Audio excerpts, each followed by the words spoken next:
एक बार फिर से आपसे बच्चों का स्वागत है। प्यारे बच्चों, इस वीडियो में हम आपको entrance exam class 9th class 11th में किस तरह के साइंस से जुड़े हुए क्वेश्चन पूछे जाते हैं वह हम आपको दिखाने जा रहे हैं। तो आइए सबसे पहले हम आपको प्रश्न दिखाते हैं और फिर उसका आंसर भी बताते हैं।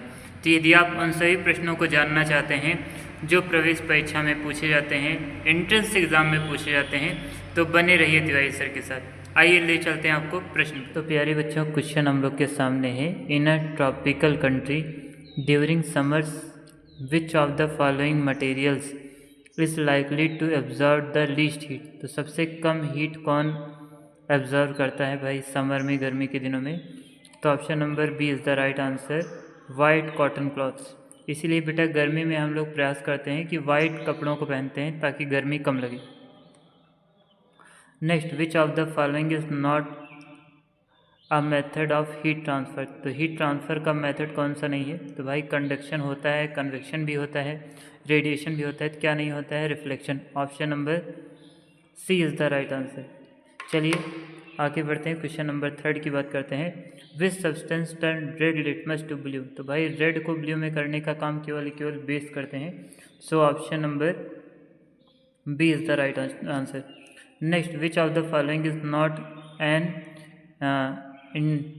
इंडिकेटर। तो कौन सा इंडिकेटर नहीं है? तो भाई लिटमस हो गया, फिनॉप्थलीन हो गया, टर्मरिक हो गया, सोडियम क्लोराइड। तो सोडियम क्लोराइड इसका सही जवाब है। सोडियम क्लोराइड आपका कोई भी इंडिकेटर नहीं होता है। तो option number D is the right answer, B इसका सही जवाब नहीं होगा। नेक्स्ट बेटा, which of the following is a physical change. Physical change क्या होता है? जिसमें कोई भी नया सब्सटेंस ना बने। तो यहाँ पर melting of ice is the right answer, option number B. Next, in which type of change a new substance is found. भाई केमिकल चेंज में नया सब्सटेंस बनते हैं, तो option number B is the right answer. Next बेटे, which of the following organism breathe through their skin.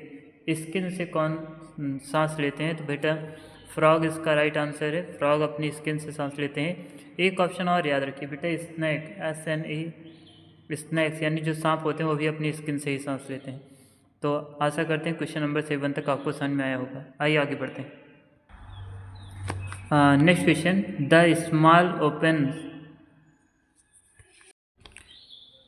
Next question is the small openings on the body of an insect for respiration is called. तो भाई respiration तो यहाँ कौन सा option होना चाहिए? तो भाई याद रखना है, option number C is the right answer, respiration. ठीक, ऑप्शन नंबर सी इसका राइट आंसर बेटा। Next, water absorption through roots can be increased by keeping the potted plants. तो पॉटेड प्लांट्स तो यानी हिंदी में कहा जा रहा है जड़ों के द्वारा जल अवशोषित गमले में लगे पौधे में बढ़ाया जा सकता है। तो भाई कब बढ़ाया जा सकता है? सोचिए बेटा क्या इसका आंसर हो सकता है? तो option number C is the right answer, under the fan. Option number C is the right answer. चलिए आगे बढ़ते हैं, question number 10। What prevents the back flow of the blood inside the heart during contraction.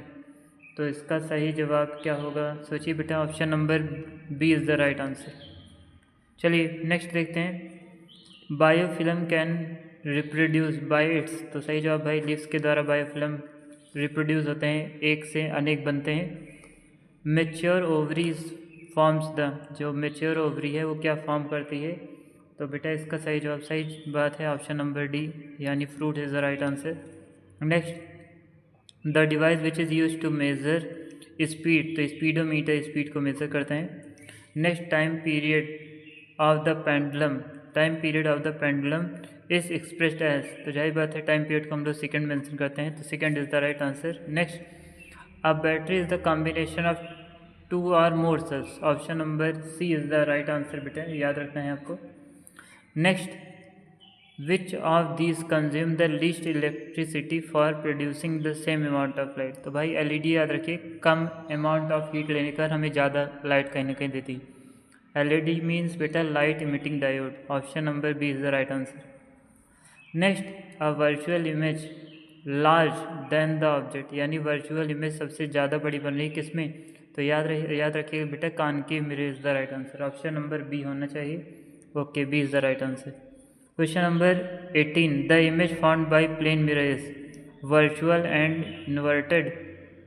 तो क्या होगा भाई, चारों में से सोचिए क्या होगा, virtual and erect. Option number D is the right answer, virtual and erect. भैया जैसे ये प्लेन मिरर हुआ, जितनी दूर यहाँ पर बेटा ऑब्जेक्ट होगा उतनी ही दूर ऑब्जेक्ट पीछे भी होगा और सेम साइज, यानी वर्चुअल भी होगा और साथ में इरेक्ट भी होगा। तो option number D is the right answer. चलिए कुछ क्वेश्चन और इनकी बात कर लेते हैं।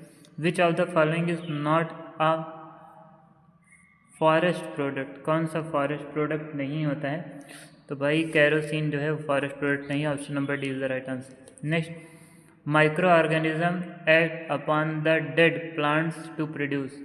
तो भाई याद रखना है humus is the right answer. उसके बाद बेटा ये कुछ क्वेश्चंस हैं, इनको आप देख लीजिए। यदि आपको नहीं आएगा तो आप जब तिवारी सर से पूछेंगे कमेंट में, तो तिवारी सर आपको इन सारे क्वेश्चंस का आंसर बताने का प्रयास करेंगे।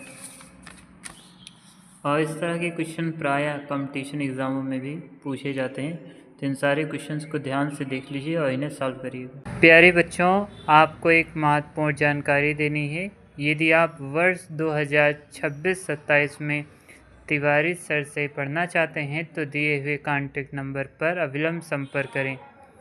तिवारी सर की क्लासेस दोनों तरह से अवेलेबल हैं, ऑनलाइन ऑफलाइन। तो आप ज़रूर जुड़ें टारगेट क्लासेस से। जय माँ भारती।